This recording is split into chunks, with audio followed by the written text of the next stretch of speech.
L'origine de la règle monastique la plus répandue en Occident. Elle supplantera d'autres règles, telles celles de Saint Basile, évêque de Césarée au IVe siècle, ou celle de Colomban, moine irlandais débarqué en Bretagne à la fin du VIe siècle. Benoît passe sa jeunesse dans une Italie ruinée par les invasions lombardes. Issu d'une famille noble du Nursie, il fuit Rome pour vivre en ascète dans la montagne, près de Subiaco. Les disciples l'y rejoignent rapidement. Tous logent dans de simples cabanes, puis se répartissent en petites communautés. Vers 529, Benoît quitte Subiaco et se fixe sur le mont Cassin, dans un ancien temple païen peu accessible, où il fonde un monastère. C'est ici qu'il établit une règle de vie mûrie de son expérience. Il souhaite créer une école au service du Seigneur, une communauté nouvelle dans laquelle un équilibre sera trouvé entre austérité et tempérance. Le père des moines d'Occident combine harmonieusement la prière liturgique, le travail manuel et l'exercice spirituel. Dans la vie quotidienne, l'organisation claustrale s'articule autour de principes essentiels: modération, retrait du monde, silence, refus de toute propriété personnelle, obéissance et abstinence. Benoît meurt le 21 avril 543 au Mont Cassin.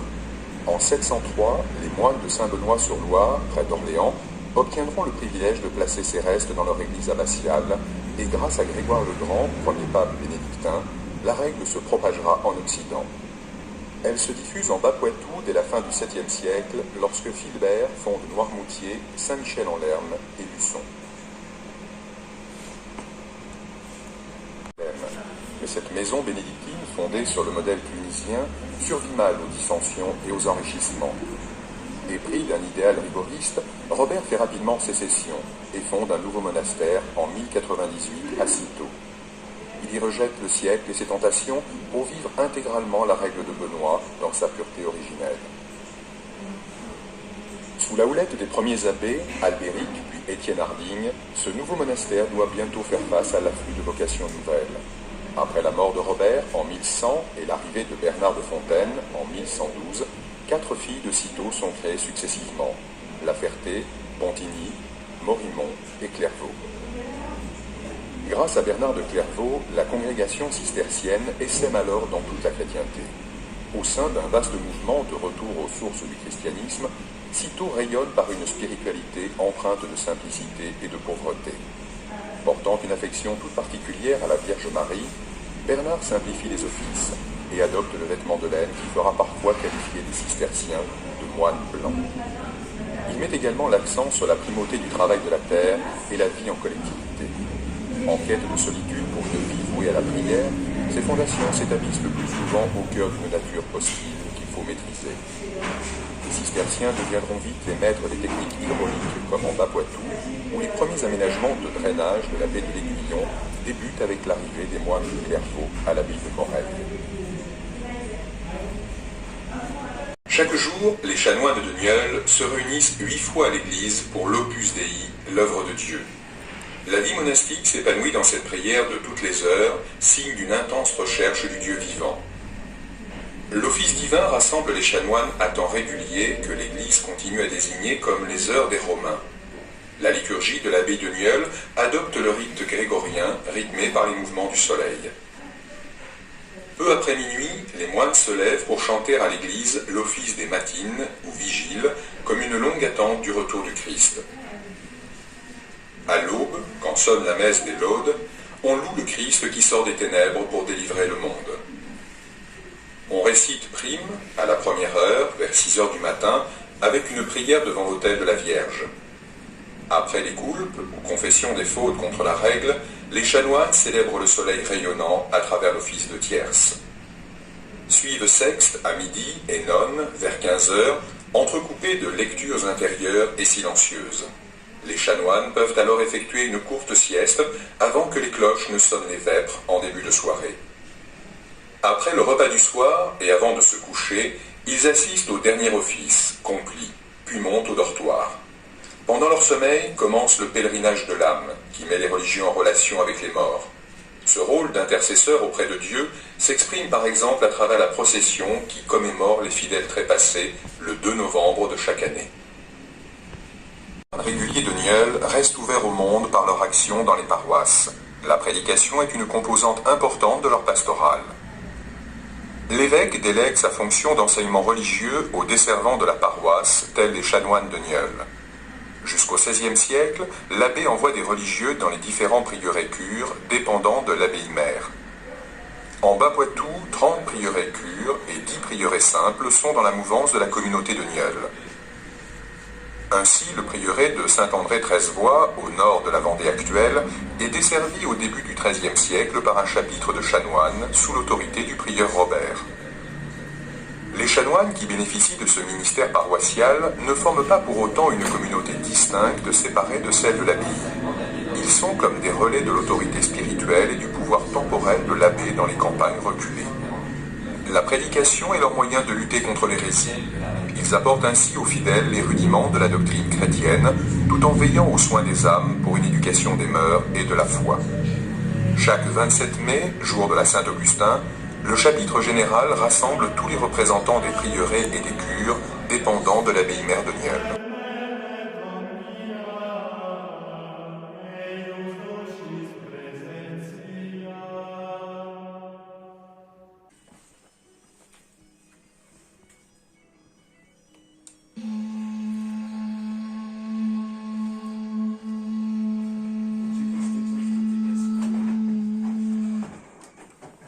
Mais qu'est-ce qu'il fait ça?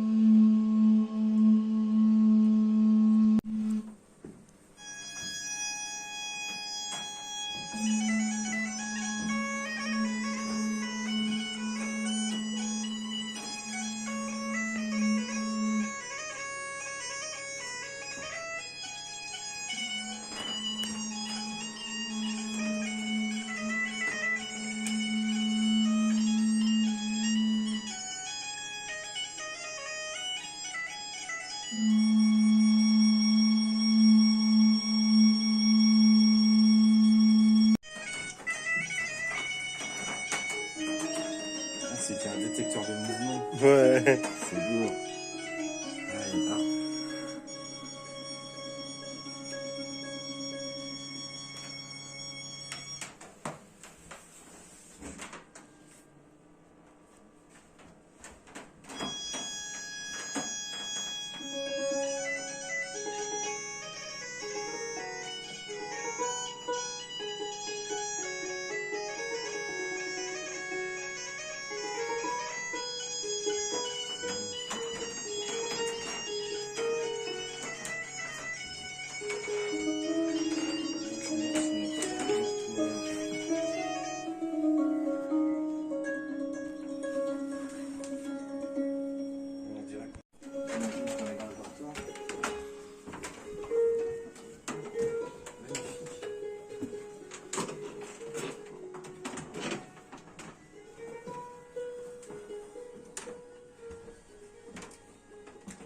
Ça dommage qu'on marche là-dessus et pas sur...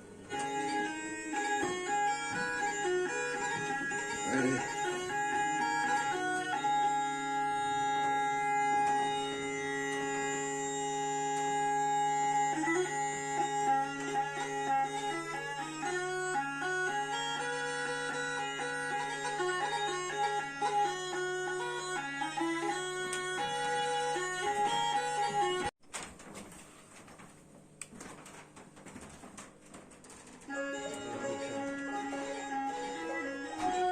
C'est bon?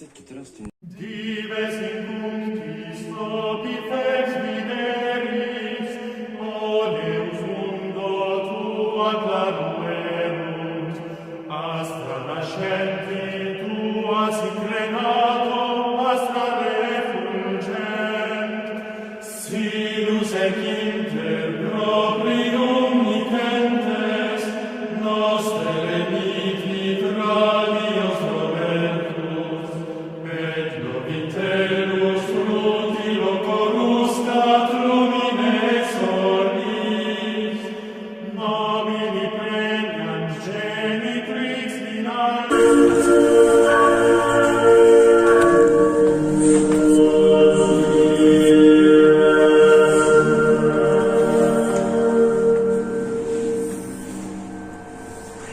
Ici, vous êtes au dortoir des chanoines de la ville.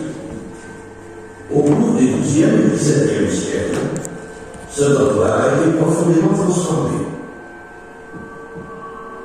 La source lumineuse vous permet de découvrir les murs et leurs ouvertures si étroites du XIIe siècle. Elle vous indique aussi à quel niveau se trouvait, en contrebas, le sol du dortoir.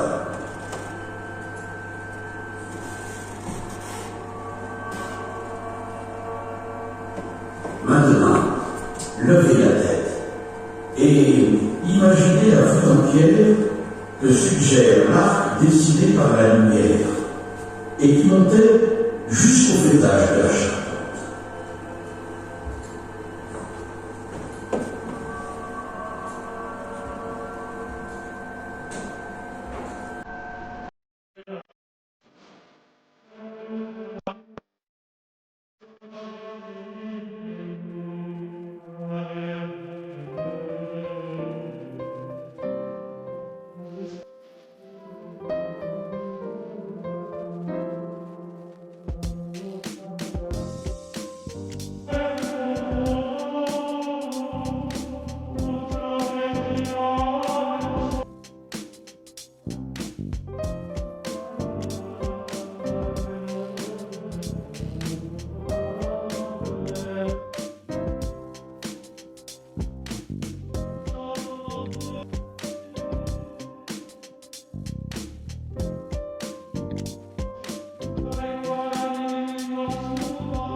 hélas, oublié leur mission de charité au